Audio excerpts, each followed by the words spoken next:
since 1968, talking about it like this since 1980, but I never knew how it would come or what it would be.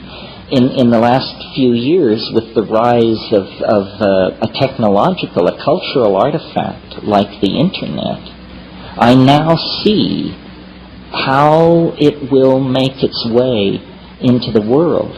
We are building the nervous system of the human oversoul. We are individual units operating under social rules that are pushing us ever closer toward dissolving our societies, human groups run by rules, into telepathic collectivities of some sort. I mean, the chaos of the Internet is chaos only to the constipated order freaks of the Hobbesian sociological machine. It makes them uncomfortable because they can't find the head, they can't find the hierarchy. But it's head and hierarchy that have distorted and made human institutions so abrasive and uncomfortable for the people who inhabit them. So I really believe there is no contradiction between technology and the spirit. There is no contradiction between the search for intellectual integration and understanding and the psychedelic experience. There is no contradiction between ultra-advanced hyperspatial cyberculture and Paleolithic archaic culture. We have come to the end of our sojourn in matter. We have come to the end of our separateness.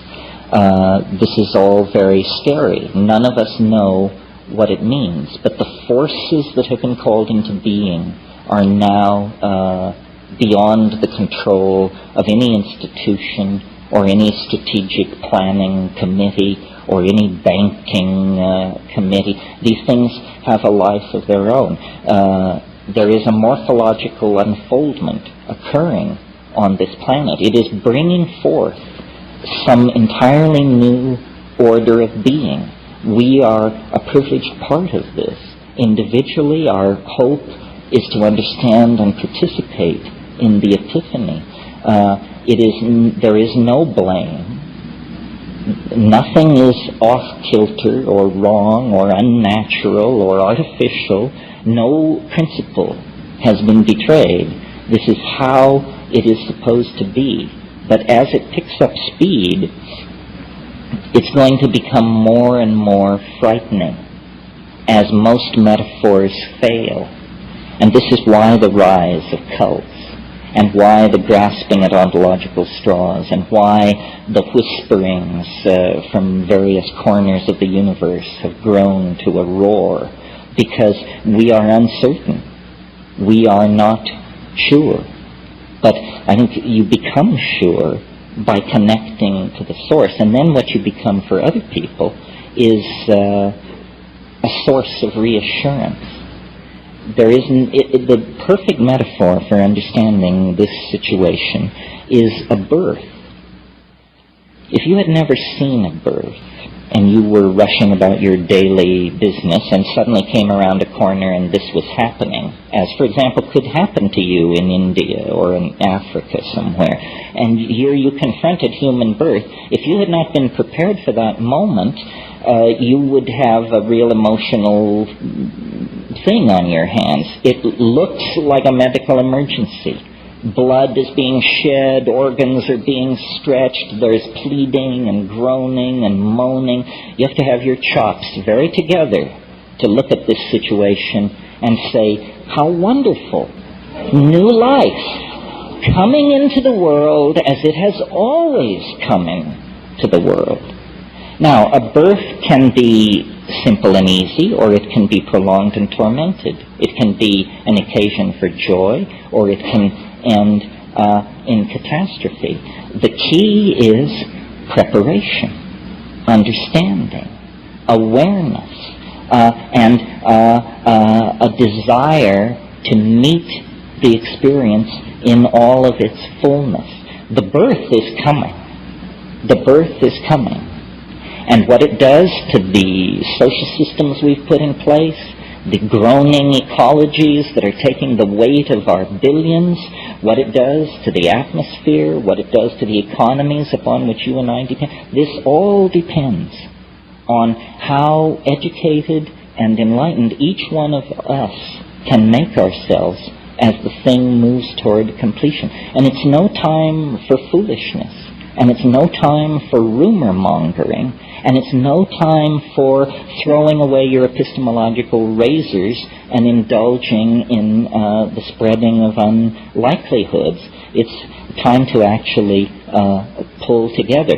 The plants are the pipeline into the Gaian intention. It's just not a coincidence that these plants carry this immense spiritual message. They are the pipeline of Gaian intentionality. We were not out of balance for millions of years, or hundreds of thousands of years of intellectual existence, in which we had humor and song and ribaldry and poetry and horsing around and art and theater. We were not out of balance because our religion involved the dissolving of our cultural values once a week or once a month back into the mysterious mama matrix of primordial being.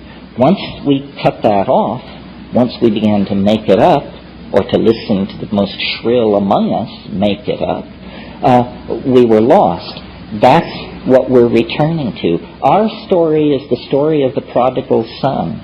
We left the family farm, the balance, the domesticity, and we made a shaman's journey deep into the heart of matter and of energy, of space and time. We return with gifts, with understandings no shaman before ever had. Quantum physics, fractal mathematics, astrophysics, cosmology, the knowledge of DNA. This is real knowledge, and we shed real blood to obtain it. Now it can be given meaning by being brought under the umbrella of authentic, archaic, human values informed by relationships with psychedelic plants. This is the comfortable future, the hopeful future that lies ahead. To the degree that people turn their back on this, they're going to have a rough time explaining to themselves and their children just what exactly is happening at the end of the 20th century. Okay, that's my rant. Now I want to hear from you.